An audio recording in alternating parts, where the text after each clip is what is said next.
Apply करने से पहले इसका जो ऑफिशियल नोटिफिकेशन है ये चेक जरूर करें। अगर आप एप्लीकेबल हैं तो आप 4 जून से आवेदन कर सकते हैं और यहाँ पर फ्रेंड्स देखिए जो लास्ट डेट है वो 3 जुलाई 2026 आपकी यहाँ पर रहेगी। अब बात करते हैं कैसे आपको इसका फॉर्म ऑनलाइन अप्लाई करना है, इसके स्टेप बाय स्टेप प्रोसेस के बारे में। और इस वीडियो को स्टार्ट करने से पहले अगर अभी तक आपने हमारे चैनल को सब्सक्राइब नहीं किया है, सब्सक्राइब करें, शेयर करें, लाइक करें, जिससे आपको आने वाली जो भी अपडेट्स है वो आपको लगातार मिल सके। तो सबसे पहले फॉर्म को अप्लाई करने के लिए आपको आना होगा इस ऑफिशियल ऑनलाइन अप्लाई पोर्टल पर।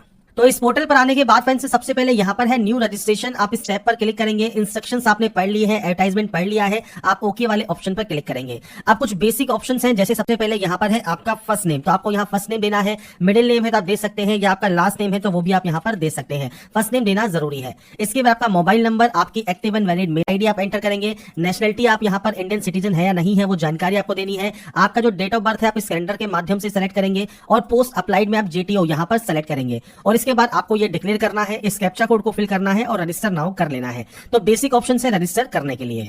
इसके बाद फ्रेंड्स यहाँ पर देखिए आपके जो फ्रेंड्स रजिस्ट्रेशन है उसके बाद आपके पास एक ओटीपी आएगी। वो ओटीपी सिंपली आपको यहाँ पर टाइप करना है और सबमिट क्वेरी पर क्लिक कर देना है। इसके बाद फ्रेंड्स आपका देखिए जो रजिस्ट्रेशन प्रोसेस है वो यहाँ पर सक्सेसफुल यहाँ पर रजिस्टर हो जाएगा और एक मैसेज आपके मोबाइल फोन पर सेंड किया जाएगा जिसमें आपका रजिस्ट्रेशन नंबर होगा और आपका पासवर्ड होगा और ये कैप्चा कोड डालकर आप सिंपली यहाँ से लॉग इन कर सकते हैं। इसके बाद फ्रेंड्स यहाँ पर देखिए अब आपका जो लॉगिन सेक्शन है वो आप लॉगिन कर लेंगे। इसके बाद आपका जो फॉर्म है वो स्टार्ट हो जाएगा और इन टोटल 7 स्टेप में आप इस फॉर्म को कंप्लीट करेंगे। सबसे पहले आता है रिलीजन ऑप्शन, तो आपका रिलीजन आपको सेलेक्ट करना है। आपका फादर या हस्बैंड नेम, आपका मदर नेम आप एंटर करेंगे। आपका जेंडर आपको सेलेक्ट करना है। मैरिटल स्टेटस क्या है वो आपको देना है। 12 डिजिट का आधार कार्ड नंबर आपका क्या है वो आपको यहाँ पर प्रोवाइड करना है। इसके बाद फ्रेंड्स आता है आइडेंटिफिकेशन मार्क, तो फ्रेंड्स आपका कोई भी कट का निशान है, कोई मोल है, कोई बर्न का निशान है आपके चेहरे पर, हाथ पर, पैर पर, आप उसकी जानकारी दे सकते हैं। नहीं है तो आप सिंपली यहाँ पर नो मार्क की एंट्री कर देंगे। इसके बाद लैंग्वेज है तो आप कौन कौन सी लैंग्वेज जानते हैं, कम से कम एक लैंग्वेज आप एंटर जरूर कीजिएगा जो कि आप रीड, राइट और स्पीक कर सकें। इसके अलावा आप मल्टीपल लैंग्वेज भी यहाँ पर एंटर करना चाहें तो आप यहाँ पर एंटर कर सकते हैं। आपको सिंपली इस तरह से ऑप्शन को टिक करना होगा।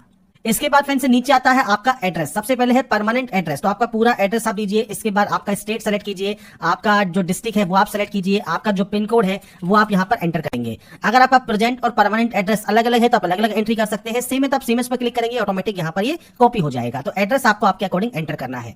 इसके बाद इस ऑप्शन पर टिक करना है। आपको इस ऑप्शन पर टिक करने के बाद सेव एंड नेक्स्ट यहाँ से डाटा को कर देना होगा। इसके बाद फ्रेंड्स आता है नेक्स्ट ऑप्शन आपका फ्रेंड्स यहाँ पर कैटेगरी का, तो general, SC, ST, OBC, EWS आप जिस भी कैटेगरी में अप्लाई करना चाहते हैं अप्लाई कर सकते हैं। एज ए ओबीसी आपसे पूछता है आप एनसीएल नॉन क्रिमिनल ईयर से बिलोंग करते हैं तो आप यस कर सकते हैं। आपका जो सब कैटेगरी है वो आप यहाँ पर मेंशन करेंगे। अगर आप ईडब्ल्यूएस कैटेगरी से बिलोंग करते हैं या एससी एसटी कैटेगरी से बिलोंग करते हैं तो आपको यहाँ पर कोई फर्दर ऑप्शन नहीं मिलता, केवल ओबीसी कैंडिडेट के तौर पर ही आपको यहाँ पर जानकारी प्रोवाइड करनी है।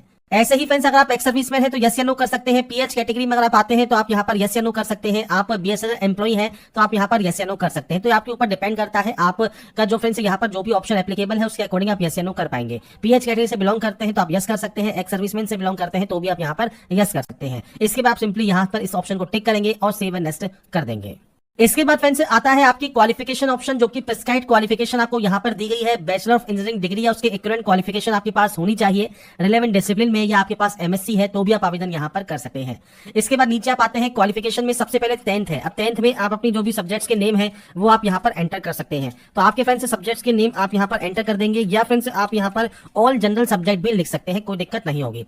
इसके बाद आपके स्कूल का नाम क्या है पूरा नाम आप यहाँ पर एंटर कीजिएगा। आपके बोर्ड का भी पूरा नाम आप यहाँ पर एंटर कीजिएगा। इसके बाद आपकी जो ईयर ऑफ पासिंग है वो आपकी कब की है वो आपको देना है। आपका टोटल मार्क्स आपको यहाँ पर एंटर करने होंगे, मार्क्स ऑब्टेन आपको देने होंगे और आपकी परसेंटेज यहाँ पर काउंट होकर आ जाएगी। इसके बाद फ्रेंड्स यहाँ पर आपको देखिए देना है 12th। आप 12th पास आउट है तो आपकी सब्जेक्ट्स के नेम दे सकते हैं इसी तरह से, या डिग्री नेम आप दे सकते हैं तो आप यहाँ पर 12th या एचएससी लिख सकते हैं, या फ्रेंड्स आपके अकॉर्डिंग जो भी आपका 12th का जो बोर्ड की मार्कशीट है उस पर फ्रेंड्स डिग्री का नाम लिखा होता है वो आप मेंशन कर सकते हैं। सब्जेक्ट्स के नाम देना चाहे तो वो भी आप यहाँ पर कर पाएंगे।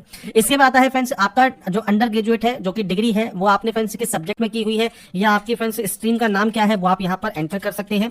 और इसके बाद फ्रेंड्स यहाँ पर आपके जो कॉलेज का नाम है वो आपकी यूनिवर्सिटी का नाम पूरा नाम आप यहाँ पर मेंशन कीजिएगा। इसके बाद फ्रेंड्स आपका जो पासिंग ईयर है वो कितना है, आपके टोटल मार्क्स कितने हैं, आपकी परसेंटेज कितनी है वो आपको जानकारी प्रोवाइड करनी है। पीजी डिग्री भी है तो आप उसकी जानकारी भी दे सकते हैं। तो बेसिकली आपकी क्वालिफिकेशन ऑप्शंस है, आपके अकॉर्डिंग जो भी क्वालिफिकेशन है वो आप एंटर कर सकते हैं। मैंडेटरी क्वालिफिकेशन आपको यहाँ पर दिया हुआ है। इसके बाद आप इसे डिक्लेयर करेंगे और सेव एंड नेक्स्ट कर देंगे। इसके बाद फ्रेंड्स नेक्स्ट ऑप्शन आता है फ्रेंड्स यहाँ पर देखिए आपके फोटोग्राफ एंड सिग्नेचर अपलोड करने का। तो आपकी लेटेस्ट फोटो यहाँ पर आपको अपलोड करना है, आपका सिग्नेचर आपको यहाँ पर अपलोड करना है। यहाँ पर आपके डॉक्यूमेंट्स अपलोड होंगे। सिंगल पीडीएफ फाइल आपको अपलोड करनी होगी 50 केबी से 1 MB में। जैसे 10th क्लास है तो 10th की मार्कशीट या सर्टिफिकेट आप चूज फाइल पर क्लिक करके अपलोड कर सकते हैं। आपके जो डिग्री की जितने भी मार्कशीट्स आपके पास हैं, जितने भी सेमेस्टर्स आपके हैं, आपकी डिग्री है, वो आपको यहाँ पर एक कंबाइंड एक ही पीडीएफ बनानी है, वो यहाँ पर आपको अपलोड करना है। तो ये ध्यान रखिएगा, जो भी क्वालिफिकेशंस आप एंट्री कर रहे हैं वो फ्रेंड्स आपको यहाँ पर अपलोड करना जरूरी है। ऐसे ही फ्रेंड्स यहाँ पर आता है आपके डॉक्यूमेंट में फ्रेंड्स कास्ट से कैटेगरी सर्टिफिकेट, वो आपको अपलोड करना है।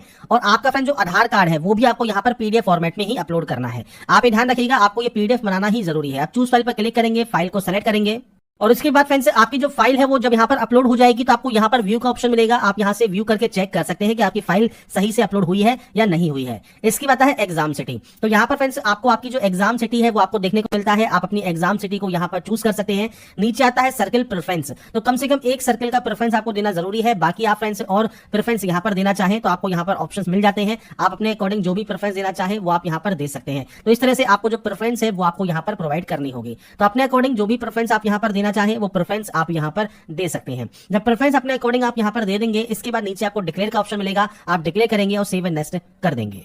इसके बाद फ्रेंड्स आपके सामने आ गया फ्रेंड्स, यहाँ पर देखिए जो आपका जो एप्लीकेशन प्रीव्यू सेक्शन है वो आपके सामने यहाँ पर देखने को मिलता है। जो प्रीव्यू सेक्शन है वो देखने के बाद आप सिंपली यहाँ से इस ऑप्शन को टिक करेंगे और सबमिट एंड नेक्स्ट वाले ऑप्शन पर क्लिक कर देंगे। इसके बाद फ्रेंड्स नेक्स्ट ऑप्शन या लास्ट ऑप्शन है पेमेंट का, और पे नाउ वाले ऑप्शन पर आपको क्लिक करना है पेमेंट करने के लिए। और उसके बाद आपके सामने जो प्रोसेसिंग है वो स्टार्ट हो जाएगी।